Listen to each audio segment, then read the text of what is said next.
오늘 말씀의 주제는 그 믿음, 주를 바라보는 것이라는 제목입니다. 그러니까 믿음에 대한 이야기를 오늘 좀 나누려고 합니다. 여러분, 기독교 신앙에 있어서 사실 믿음이라는 것은 매우 중요하죠. 우리가 구원받는 것도 믿음을 통해서 이루어지고, 하나님의 약속도 그 약속을 믿음으로 우리에게 이루어지고, 이 믿음에 대한 표현이 성경에 참 많이 나옵니다. 그래서 성경에 보면은 믿음에 대한 강조하는 구절들이 엄청나게 많이 우리에게 주어지는 것들을 볼 수가 있죠. 그런데 이 믿음이 사실은 너무나 우리에게 한편으로는 익숙하고 많이 사용되다 보니까 정작 믿는 게 뭔지가 헷갈릴 때가 참 많아요. 그러니까 제대로 믿는데 어떤 성경의 구절을 보면은 겨자씨만한 믿음만 있어도 산이 옮겨진다라고 얘기하는데, 겨자씨는 있는 것 같은데 왜 역사는 안 나타나지 할 때도 있고, 믿음이 그럼 온전한 믿음이 필요하다 그러면 100%를 온전히 드려야 되는데 내 믿음은 70%, 80%인가 라는 생각도 들고, 이 믿음에 대해서 우리가 너무나 익숙하게 많이 듣는데 구체적으로 그럼 믿음이 도대체 뭔지가 헷갈릴 때가 참 많다라는 거죠. 그래서 오늘 말씀을 통해서 믿음이라는 것이 무엇인지를 좀 한번 생각해 보고, 그것에 대해서 우리가 어떤 믿음으로 어떻게 향해야 되는지를 좀 돌아보는 시간을 가지면 좋을 것 같습니다. 여러분, 일단 기본적으로 믿는다라는 말을 생각할 때 어떤 개념이 떠오르시나요?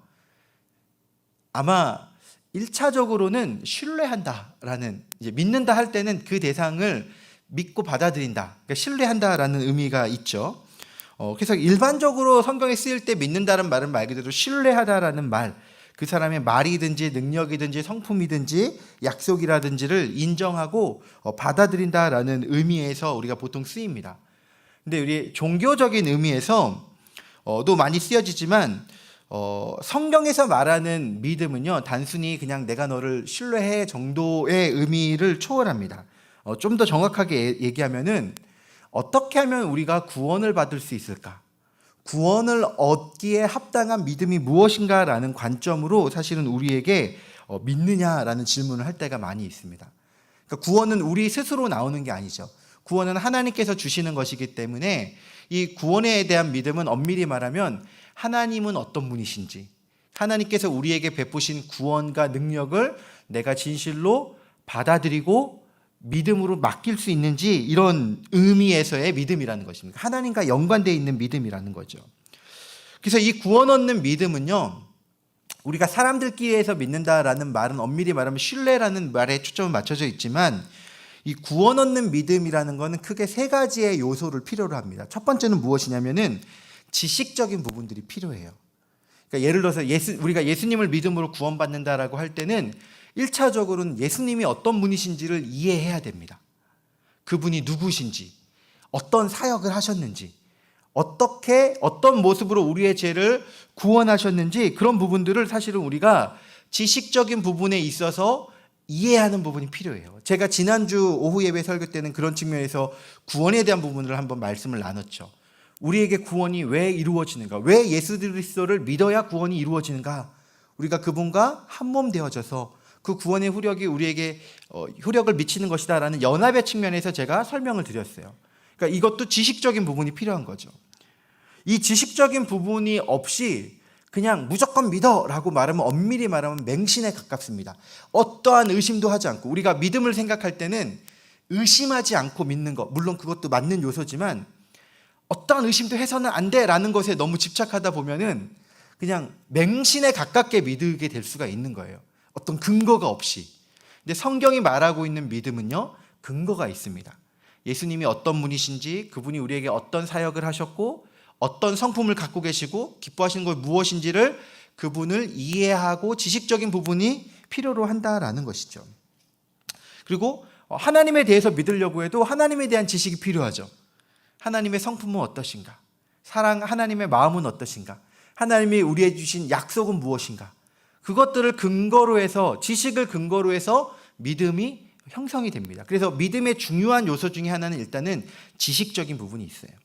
두 번째는 어떤 요소가 있냐면 감정적인 요소가 있습니다. 지식만 있다라고 해서 참된 믿음이 아니죠. 여러분, 귀신도요, 예수님이 어떤 분이신지 알아요. 당신은 하나님의 아들이십니다라고 귀신이 고백했어요. 다 압니다. 근데 지식이 있다고 해서 참된 믿음은 아닌 거죠. 그 지식이 내 안의 감정과 연결되어져서 동의가 일어나야 돼요. 하나님이 죽어주셨는데 그게 나를 위한 죽음이구나. 나의 감정과 나의 마음과 연결돼서 그 지식이 내 삶과 만나는 접점이 있어야 됩니다. 그래서 그 예수님이 이루신 죽음이 나를 위한 것임을 내가 받아들입니다. 그러니까 동의가 필요한 거죠. 그 지식에 대해서 내가 인정하고 그것이 나를 위한 것이구나 라고 내 안에 감정적으로 반응하는 감정적인 요소들이 믿음에 필요합니다. 그러니까 머리만 인식해서 되는 게 아니에요. 그 내용이 나를 위한 것임을 감정적으로도 우리가 동의하고 받아들일 수 있어야 됩니다. 그리고 마지막 요소는 무엇이냐면 의지적인 요소예요. 결단하는 부분입니다. 내가 그렇기 때문에 주님이 나를 위해서 십자가에 달려 죽어주시고 부활했음이 정말 내 죄 때문임을 깊게 내가 공감하기 때문에 내가 주님을 신뢰함으로 주님 앞에 이러한 결단과 의지로 나아갑니다 라고 하는 나의 고백이 합쳐져 있는 것이 믿음이라는 것입니다. 그러니까 이제 엄밀히 말하면 예수님에 대한 지식을 알고 그 지식이 나를 위한 것임을 내가 감정으로 느끼고 그 앞에 주님 앞에 나의 고백으로 함께 드려지는 것이 믿음이라는 것이죠. 하나님은 그런 우리의 믿음과 고백과 감정들을 함께 받으시는 거예요. 그래서 우리가 하나님도 함께 알아가야 돼요. 알아가는 일에도 힘써야 되고요. 체험적으로 하나님을 경험하는 일에도 힘써야 되고요. 하나님 앞에 의지적으로 결단하면서 헌신하는 영역들도 함께 어우러져서 그것들을 하나님 보실 때 믿음이 있다라고 판단하신다라는 것입니다. 여러분, 그런 맥락에서 우리는 우리의 믿음은 하나님과의 어떤 아름다운 관계성 속에서 다져지는데, 구체적으로 오늘 말씀을 통해서 그럼 우리가 그런 하나님 앞에 인정받는 믿음을 우리가 어떤 관점으로 바라봐야 될지를 몇 가지를 좀 생각해 보려고 합니다. 오늘 본문에 나오는 마태복음의 내용은 예수님께서 제자들을 시험하시는 장면 중에 하나입니다. 사건의 배경을 조금 살펴보면은 여러분 잘 아시는 오병이어의 사건이 일어났던 직후의 사건이에요. 여러분, 오병이어의 사건이 어떤 것입니까? 예수님께서 물고기 2마리, 보리떡 5개로 남자만 5,000명, 그러니까 여자와 아이들까지 합하면 대략 한 2만 명 정도 되는 그 수많은 군중들을 먹이시고 12광주리가 남게 하시는 놀라운 기적의 역사를 체험한 직후입니다. 많은 사람들에게 말씀을 전하고 그 배고픈 사람들을 먹이고 밤 저녁이 됐어요. 그래서 이제 밤 저녁이 돼서 이제 사람들을 보내시는데 예수님께서 제자들을 재촉하시는 거예요. 내가 사람들을 보낼 테니 너희는 빨리 갈릴리 호수 너머편에 있는 곳에 가 있어라라고 예수님이 제자들을 빨리 이렇게 재촉을 하십니다. 보내시고 예수님은 산에 올라가서 함께 기도하시고 있는 동안이에요. 예수님은 기도하고 계시고 지금 제자들은 예수님의 명령대로 갈릴리 호수를 건너가고 있는 그 시점입니다. 자, 그 시점인데 어떤 상황이 됐냐면 24절에 보면 제가 읽어볼게요. 배가 이미 육지에서 술이나 떠나서 바람이 거스름으로 물결로 말미암아 고난을 당하더라. 자, 상황이 어떤 상황이냐면은 풍랑이 많이 쳐가지고 배가 나가지 못하고 이 바닷속에 지금 이렇게 머물러 있는 상태. 나가려고 애쓰는데도 그게 원하는 대로 잘 되지 않고 풍랑 때문에 힘들어하는 그 상황입니다. 자, 그 상황에서 오늘 본문의 내용이 시작되는데 예수님께서 기도를 마치시고 제자들이 그 지금 갈릴리 바다 위에 배로 떠 있잖아요. 거기를 예수님이 물 위를 걸어서 제자들에게 찾아가시는 내용이 나와요.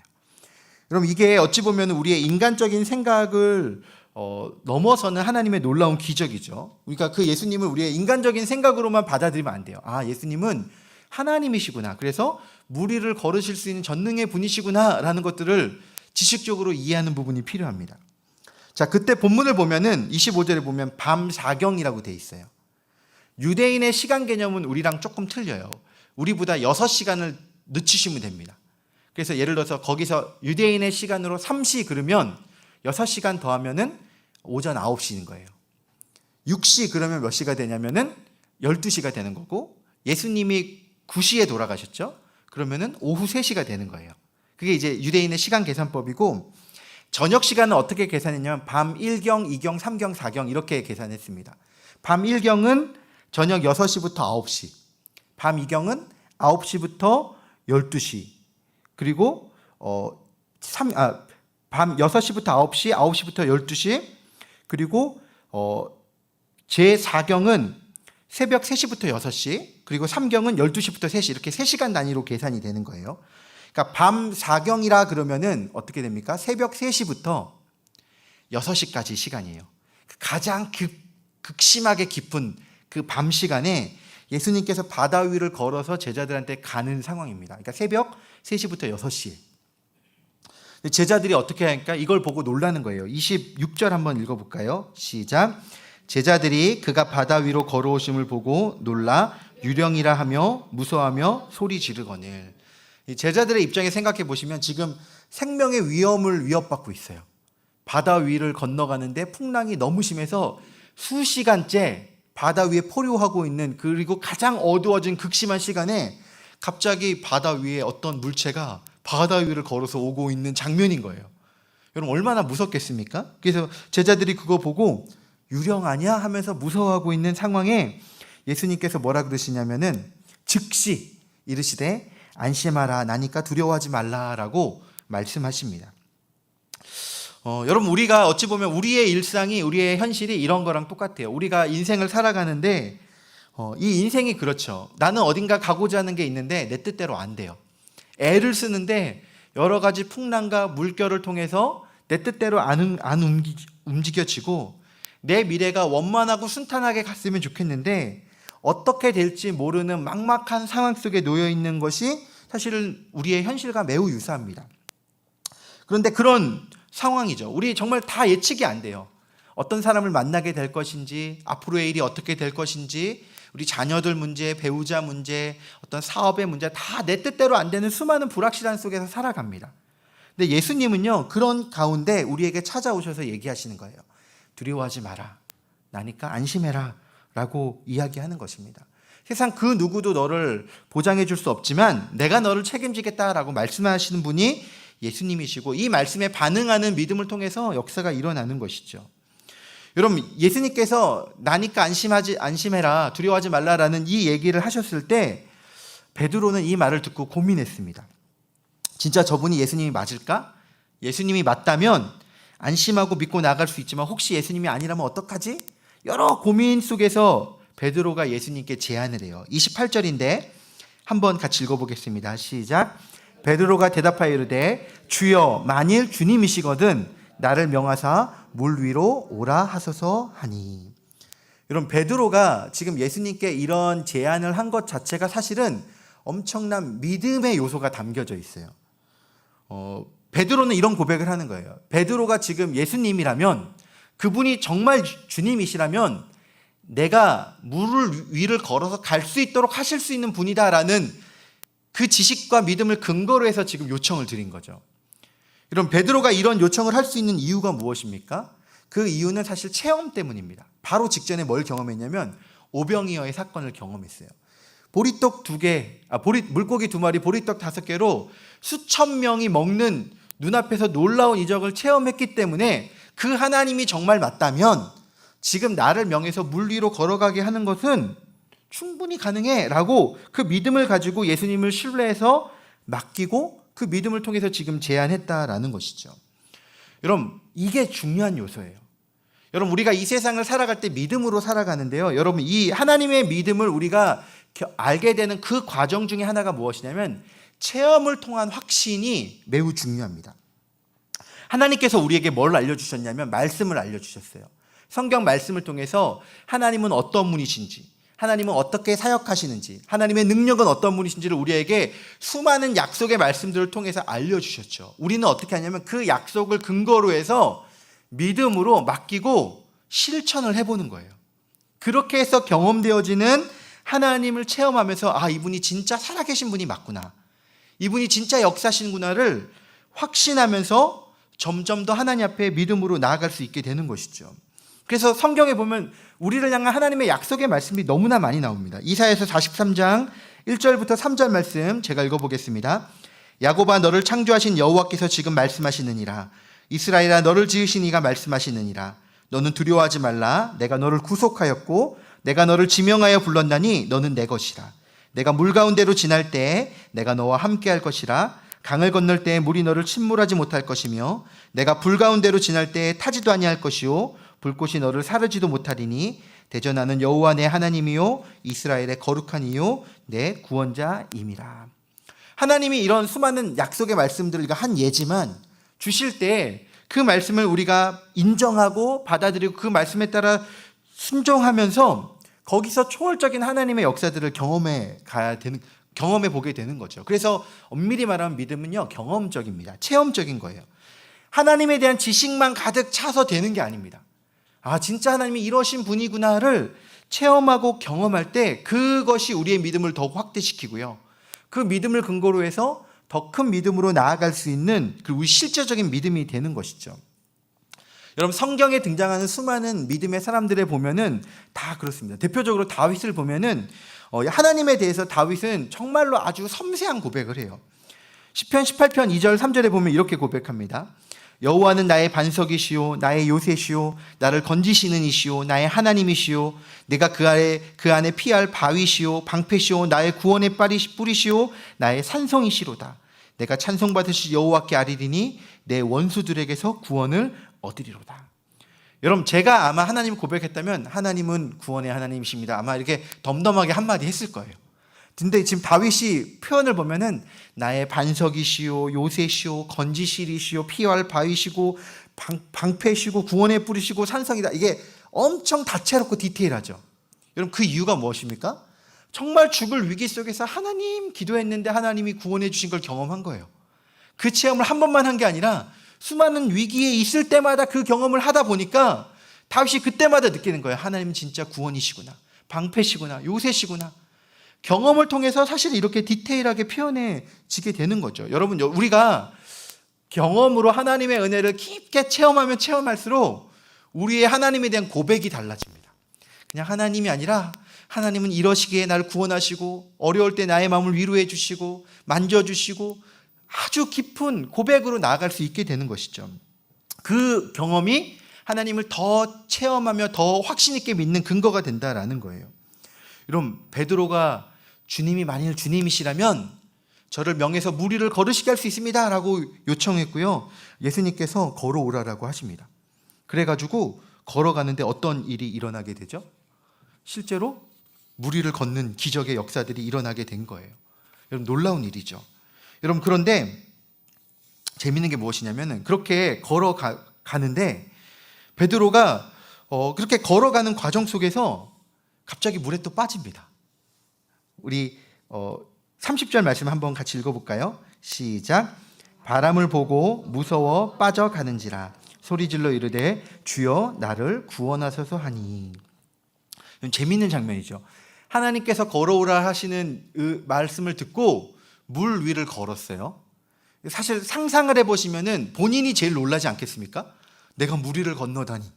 놀라게 걸어가면서 엄청난 진짜 하나님 맞으시구나 체험을 하는데 그때 뭐가 보이냐면은 파도와 풍랑이 보이는 거예요. 그리고 파도와 풍랑을 보는 순간 뭐가 생겼냐면 마음에 의심과 두려움이 생겨났어요. 그리고 나서 물에 빠지게 됐어요. 예수님께서 이 베드로를 끌어올려 주시면서 뭐라고 했냐면 믿음이 적은 자여 왜 의심했느냐라고 질문하셨어요. 그러니까 이게 무슨 말이냐면은 이 믿음과 의심이 연관이 있다라는 얘기죠. 그러니까 이 믿음을 무너뜨리는 요소 중에 하나가 무엇이냐면은 의심이라는 것입니다. 근데 이 의심이 어디에서 생겨났냐면 상황과 환경을 보면서 생겨났어요. 내 눈앞에 내가 눈으로 보고 인지하는 나의 현실, 눈으로 본 파도, 그것들을 보고 나니까 거기에 집중하니까 나를 물 위를 걷게 하신 하나님에 대한 생각을 까먹게 되는 거예요. 그러면서 저 파도가 나를 덮치면 어떡하지? 라는 생각이 들면서 의심이 찾아오면서 두려움이 생기고 믿음이 흔들렸고, 믿음이 흔들리니까 어떻게 됩니까? 믿음을 통해서 나타나는 역사들이 없어지면서 물에 빠지게 됐다라는 것이죠. 여러분, 그래서요, 우리의 믿음은 엄밀히 말하면 하나님을 바라보고 그 하나님의 능력을 신뢰하는 데서 오는 것인데, 하나님을 바라보지 않고 하나님 외에 다른 것에 눈을 돌리게 되면은 그때부터 의심과 두려움이 찾아오게 되면서 우리의 믿음이 무너지게 된다라는 점입니다. 그래서 사실 여기에 우리의 고민이 있는 거예요. 우리는 하나님만 바라보며 가고 싶은데 눈앞에 보이는 현실이 너무나 크게 느껴지다 보니까 자꾸 물에 빠지게 되는 게 우리의 모습이지 않습니까? 하나님이 살아계심을 믿어요. 하나님이 전능하시는 것도 인정해요. 근데 막상 문제에 닥치게 되면은 하나님은 온데간데 없고 문제만 내 눈에 보이게 되는 게 우리의 모습이라는 거죠. 그래서 이제 우리는 고민인 거예요. 어떻게 해야 되는가? 어떻게 하면 우리의 이 연약한 믿음을 온전한 믿음으로 세울 수 있는가? 이게 우리의 고민이라는 거죠. 오늘 본문을 보시면 연약한 믿음을 온전한 믿음으로 세우시는 주님의 원리들이 몇 가지 나오는데, 첫 번째가 무엇이냐면은 주님이 어떤 분이신지를 제대로 알고 기억하는 것입니다. 여러분, 의심 속에 물에 빠져 있는 베드로에게 예수님이 어떻게 얘기하셨는지 31절 32절 읽어보겠습니다. 시작. 예수께서 즉시 손을 내밀어 그를 붙잡으시며 이르시되 믿음이 작은 자여 왜 의심하였느냐 하시고 배에 함께 오름에 바람이 그치는지라. 자, 우리가 볼 수 있는 예수님의 모습을 보면 첫 번째가 뭐냐면 즉시 손을 내밀어 주셨어요. 즉시. 그러니까 우리의 빠진 형편, 상황을 누구보다도 잘 아시고 우리를 도와주실 수 있는 분이 하나님이시라는 것입니다. 그리고 우리와 함께 배에 오르셨죠. 우리를 그냥 방관하고 우리에게 무관심한 분이 아니라 우리를 붙잡아 주시고 우리와 함께 계시고 우리를 지켜주시는 분이, 우리와 함께 하시는 분이 하나님이시라는 거예요. 여러분, 하나님이 우리에게 믿음을 요구하실 때 무턱대고 네가 알아서 믿어 라고 요구하시는 게 아닙니다. 하나님은 어떤 방식으로 우리에게 믿음을 요구하시냐면은 먼저 우리에게 엄청난 은혜를 베풀어 주세요. 하나님이 얼마나 사랑하시는지, 얼마나 능력 있으신지를 우리에게 다 보여주십니다. 그걸 근거로 해서 믿으라고 얘기를 하시는 거예요. 베드로에게 그냥 알아서 믿어가 아니라 오병이어의 기적도 보여주시고 물 위를 걷게 하시는 기적도 보여주시고 그걸 근거로 해서 나를 믿으라고 요구하시는 거예요. 여러분, 하나님이 우리에게 나를 믿으라, 내가 널 책임질게 라고 얘기할 때 그냥 알아서 네가 한번 해봐 이런 차원이 아닙니다. 하나님 어떻게 우리에게 하셨냐면 자기의 생명을 바치셔서 자기의 몸을 찢으시면서 내가 얼마나 너를 사랑하는지, 그리고 내가 어떻게 이 온 우주 만물의 역사를 주관하는지를 우리에게 다 알려주신 상태에서 그 사랑을 근거로 해서 내가 널 책임질 걸 믿어 라고 요구하시고 계시다라는 거예요. 그러니까 우리가 그런 하나님을 잘 생각해야 되는 것이죠. 로마서 5절 8절에 보면은 이렇게 이야기합니다. 우리가 아직 죄인 되었을 때 그리스도께서 우리를 위하여 죽으심으로 하나님께서 우리에 대한 자기의 사랑을 확증하셨느니라. 우리에게 엄청 사랑을 먼저 보여주시고 그 사랑을 확증해 주시고 그 사랑을 근거로 해서 내가 그런 존재니까 나를 믿고 따라와 라고 하나님 우리에게 이야기해 주신다라는 거예요. 그런 하나님을 우리가 알아야 되는 것이죠. 그리고 하나님 어떤 분입니까? 본문에 보면은 배에 오르자마자 바람이 그쳐버려요. 여러분, 이 말은 무슨 뜻입니까? 이 바람이 왜 있었다라는 거예요? 제자들의 믿음을 훈련하고 시험하기 위한 목적으로만 존재하는 거예요. 그러니까 하나님은 이 바람마저도 컨트롤 하시는 전능하신 분이시구나 고백이 되는 거죠. 그래서 그 백성들이, 제자들이 그걸 보자마자 뭘 느끼냐면 이분이 진짜 하나님의 아들이구나 라는 고백을 하게 돼요. 그러니까 우리가 이 두 가지를 기억하는 게 중요합니다. 하나님은 우리가 가지고 있는 모든 문제보다도 크신 분임을 우리가 알아야 돼요. 하나님이 어떤 분이신지. 우리가 만나는 수많은 문제들을 사실은 이런 거랑 똑같습니다. 여러분, 이게 문제라고 치면요, 우리가 보통 문제를 만나면 이 문제를 어디다 놓냐면 우리 눈앞에 이렇게 둡니다. 그럼 어떻게 되죠? 문제 외에는 아무것도 보이지 않아요. 근데 이 문제를 멀리 떨어뜨려서 보게 되면 이 문제 너머에 계신 하나님이 보이게 되는 거죠. 하나님이 이 문제보다 크시고, 내 눈에 아무리 문제가 크게 보인다 할지라도 하나님은 크시고 전능하신 분이시다. 나보다 더 큰 능력으로 나를 컨트롤하시는 분이시다라는 것들을 신뢰해야 됩니다. 또 하나 우리가 신뢰해야 되는 것 중에 하나는 무엇이냐면 하나님이 얼마나 우리를 사랑하시는지를 신뢰해야 돼요. 하나님이 그 큰 능력을 가지신 분이 나를 위해서 자기의 몸을 찢으시고 이 땅에 오셔서 나를 구원하실 만큼 나를 사랑하시는 분이시다라는 것들을 우리가 알아야 되는 거죠. 여러분, 우리가 시험에 들고 넘어지는 이유를 보면 이 두 가지 중에 하나가 흔들려서입니다. 첫째는 하나님의 능력을 의심하거나, 둘째는 하나님의 능력을 의심하지 않으면 하나님이 나를 사랑하신다는 걸 신뢰를 못하는 거예요. 그러니까 흔들리는 거죠. 근데 정말로 하나님에 대한 온전한 믿음이 있는 사람은요, 하나님 나를 사랑하시고 그분이 전능하신 분이시기 때문에 나를 지키시고 보호하시고 돌보실 것을 알기 때문에 하나님 앞에 믿음으로 맡기고 나아갈 수 있게 되는 거예요. 그래서 하나님을 잘 알고 기억하는 것이 필요합니다. 두 번째는요, 훈련인데요. 주님을 매일 바라보는 훈련이 필요합니다. 여러분, 우리가 참 연약한 존재입니다. 되게 다른 편으로 보면은 얄팍합니다. 어떤 굳은 결심과 의지로 하나님 앞에 내가 이렇게 나아가겠어 하더라도 금방 넘어지는 게 우리의 모습이에요. 여러분, 베드로가요, 예수님이 죽으시 제자들한테 너희 중에 한 사람이 나를 팔리라 얘기하고 있잖아요. 베드로한테 주님, 제가 죽을지언정 주님 앞에 제가 정말 주님을 끝까지 따르겠습니다 라고 할 때 예수님이 뭐라 그랬냐면은, 야, 오늘 네가 나 3번 부인할 거야 라고 얘기하셨어요. 베드로가 내가 죽을지언정 주님 따르겠습니다는 말이 거짓이 아니거든요. 그 당시에 진심이었어요. 그런데 여종이 추궁하는 그 앞에 선장에 딱 서니까 그냥 무너져 버리는 거예요. 이게 근데 우리의 모습인 거죠. 하나님을 온전히 믿고 하나님만 바라봐야지라고 하는데도 상황과 환경이 생기면 무너지는 게 우리의 연약한 모습인 것입니다. 그렇기 때문에 우리는 끊임없이 어떤 훈련을 해야 되냐면 시선을 들어서 하나님을 바라보는 훈련을 해야 되는 거예요. 하나님만 바라보며 하나님만 의지하는 의도적인 시선의 훈련들을 해 나아갈 때 하나님의 약속도 기억나고 하나님이 우리에게 어떤 분이신지도 기억하면서 감당할 힘이 생기는 거죠. 미가서 7장 7절 우리 한번 같이 읽어보겠습니다. 시작. 오직 나는 여호와를 우러러보며 나를 구원하시는 하나님을 바라보나니 나의 하나님이 나에게 귀를 기울이시로다. 여러분, 우리가 주님의 얼굴을 바라보면은 거기에 뭐가 있냐면 우리를 보고 웃으시고 우리를 사랑으로 바라보고 지키고 계신 하나님의 얼굴이 보이게 되는 거예요. 그리고 그 주님의 얼굴만 바라보게 되면은 모든 문제가 금방 그러니까 극복할 수 있게 되는 것이죠. 여러분, 이거를 잘 보여주는 실험이 하나 있어요. 시각절벽 실험이라는 건데 우리 영상으로 한번 잠깐 보도록 하겠습니다. 시각벼랑의 한음이 도전. 맞은편에 엄마를 바라보는 한음이.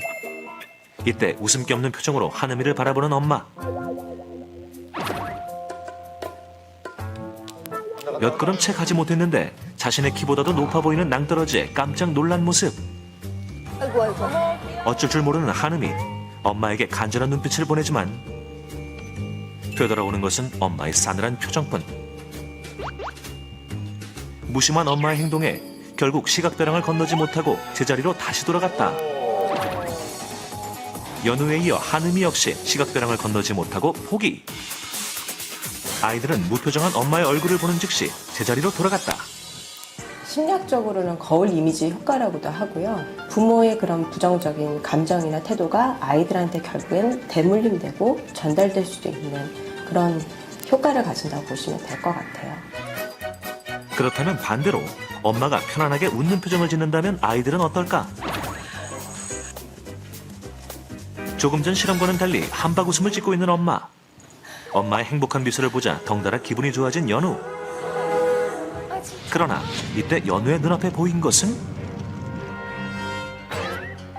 시각벼랑을 건너기 전 물끄러미 엄마의 얼굴을 바라보는데 엄마의 환한 표정을 확인하자마자 거침없이 앞으로 돌진하는 연우. 야, 이거 감동적이다. 미소 짓고 있는 엄마를 보자 한 채 망설임도 없이 그대로 직진. 엄마의 웃음 덕에 무서웠던 시각벼랑을 용감하게 통과. 엄마의 표정 변화로 확실하게 알 수 있었던 연우의 달라진 반응.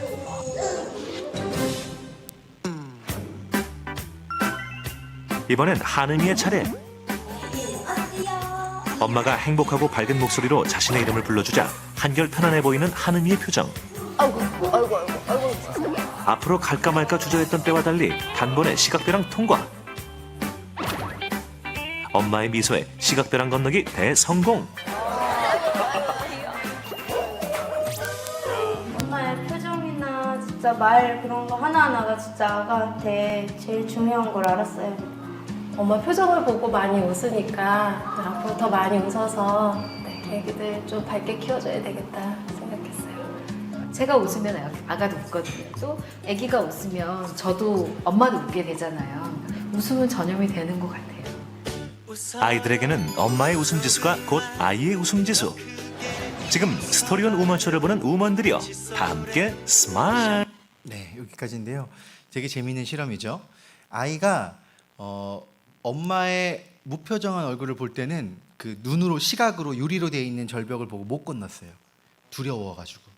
근데 웃고 있는 엄마의 얼굴을 보니까 어떻게 되냐면 그 얼굴 보느라 절벽을 보지도 않고 그냥 건너가 버려요.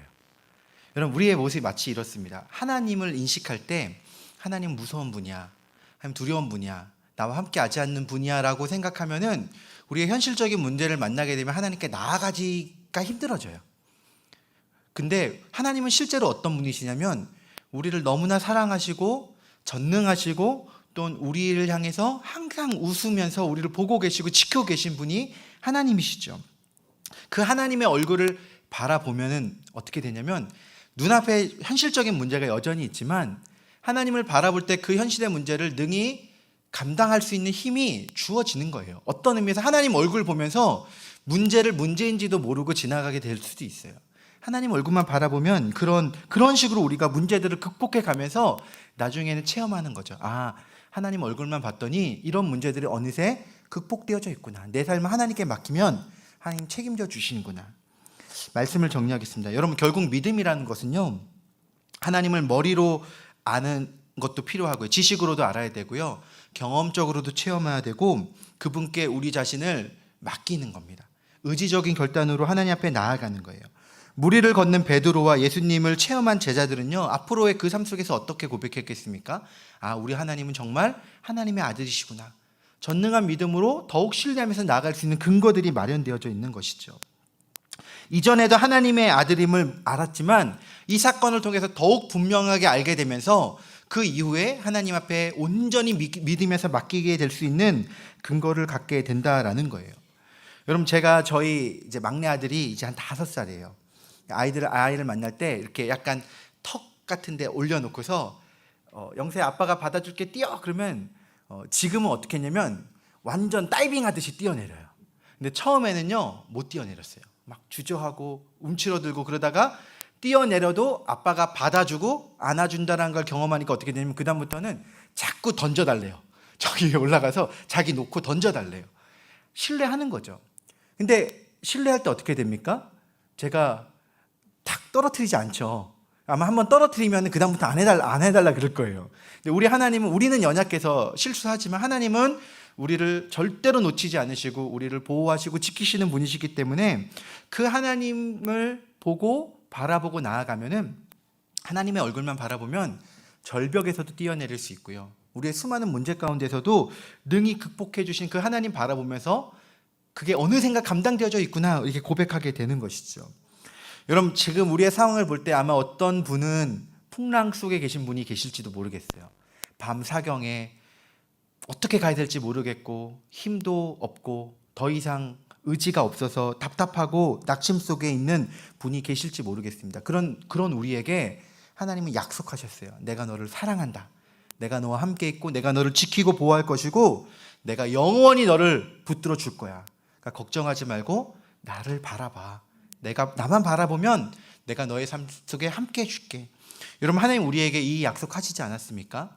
우리의 수많은 문제 속에서도 그렇게 하나님을 바라보며 믿음의 한 걸음 한 걸음을 걸어가면은 어느샌가 우리가 무리를 걸어가게 되는 것이고요, 그렇게 하나님 바라보며 나아가면은 어느샌가 수많은 문제들이 이미 해결되어져 있고 하나님이 우리를 어떻게 선한 방식으로 함께 하시며 역사하신지를 체험하며 더 뜨거운 믿음의 고백으로 나아가게 되는 것이죠.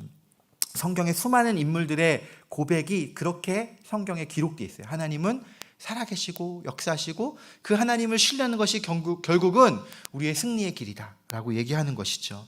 우리도 동일하게 그 말씀을 믿으며 믿음의 한 걸음 한 걸음 걸어 나가서 우리의 삶 속에 나아가는 주님을 높이는 우리가 되길 소망합니다. 특별히 우리가 이제는 감사를 고백하려 그러죠. 감사할 것이 있어서 감사하는 것만은 아닙니다. 고난 속에서도 하나님이 함께 하시고 지키시고 붙잡아 주시기 때문에 사실은 감사를 선포하면서 나아가는 거예요. 우리가 이 감사로 함께 나아가며 주님의 얼굴을 바라보며 주님이 주신 위로와 능력으로 함께 서가는 저와 여러분 되시기를 주님의 이름으로 축원합니다.